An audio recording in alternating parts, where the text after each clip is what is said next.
जय जय श्री राधे, जय जय श्री कृष्ण, जय गुरुदेव।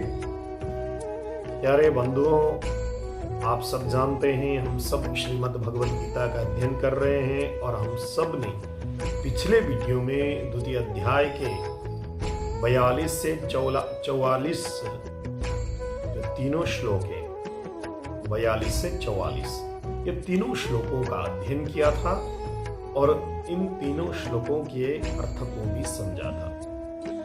और इन श्लोकों में भगवान श्री कृष्ण अर्जुन को बता रहे थे कि कैसे एक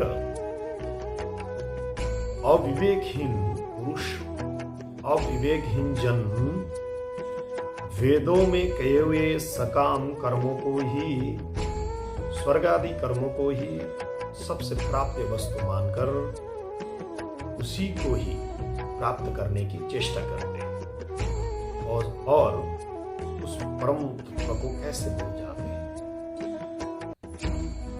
आज हम 2 श्लोकों को पढ़ते हैं। आज 45 एवं 46वें श्लोक को पढ़ते हैं और इन दोनों श्लोकों के अर्थ को भी समझने की चेष्टा करते हैं।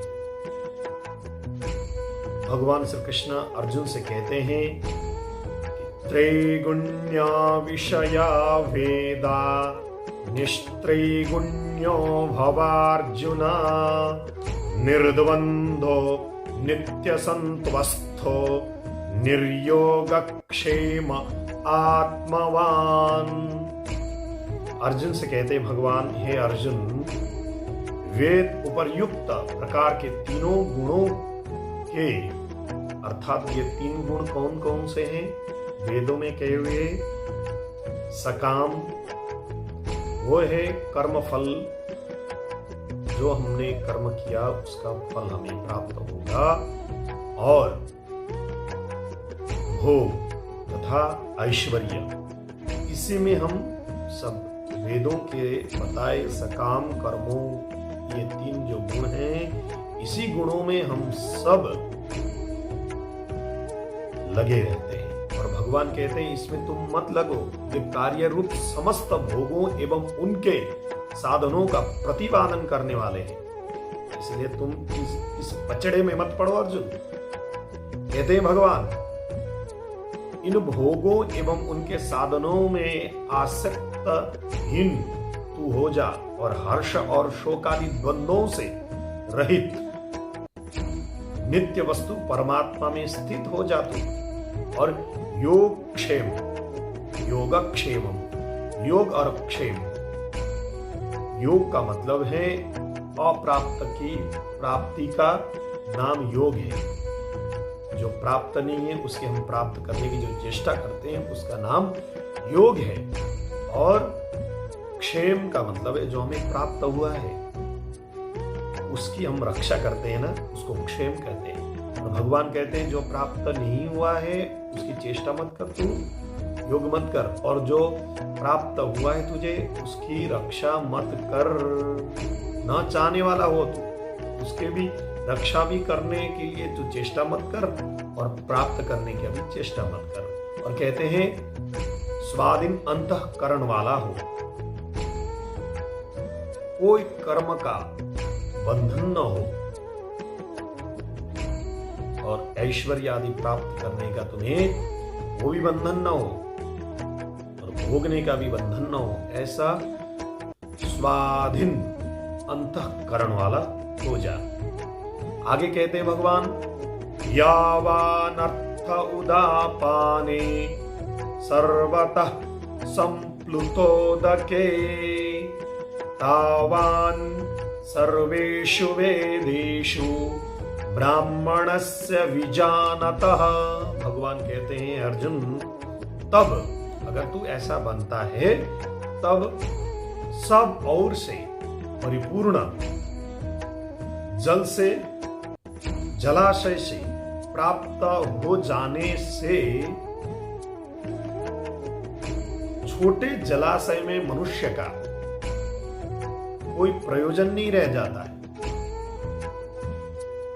छोटा जलाशय है और सब प्रकार से जल ही जल है, चारों तरफ से जल ही जल प्राप्त हो रहा है, तो उस छोटे से जलाशय का मनुष्य को क्या प्रयोजन। उसी तरह से जब तू ब्रह्म तत्व को जानेगा, तो ब्रह्म तत्व को जानने वाले ब्राह्मण वेदों में उतना ही प्रयोजन रह जाता है जितना प्रयोजन एक छोटे से जलाशय को हम सब कुछ मान रहे थे, और हमारे सामने बहुत सारा जल आ जाता है, तो हमारे लिए वो छोटा सा जलाशय जो है कोई प्रयोजन नहीं रखता है, कोई मतलब नहीं रखता है। उसी तरह से वेदों में कहे हुए वाक्य, जो वेदों में कहे हुए कर्म हैं, वो जब तत्व ब्रह्म तत्व को हम प्राप्त हो जाते हैं, तो वो भी उतने ही छोटे लगते हैं, उतने ही अप्रयोजन हो जाते हैं। बंधुओं, हमने इन दोनों श्लोकों के अर्थ को समझा। आइए और एक बार दोनों श्लोकों को पढ़ते हैं। त्रैगुण्या विषया वेदा निस्त्रैगुण्यो भवार्जुन निर्द्वन्द्वो नित्यसंत्वस्थो निर्योगक्षेम आत्मवान् यावानर्थ उदापाने सर्वतः संप्लुतोदके तावान् सर्वेषु वेदेषु ब्राह्मणस्य विजानतः। बंधुओं, हम सबने दोनों श्लोकों को पढ़ा, उनके अर्थ को भी समझने की चेष्टा की। बंधुओं, मैं आशा करता हूं आप सब इसी तरह से हमसे जुड़ते रहेंगे। जय जय श्री राधे, जय जय श्री कृष्ण, जय गुरुदेव।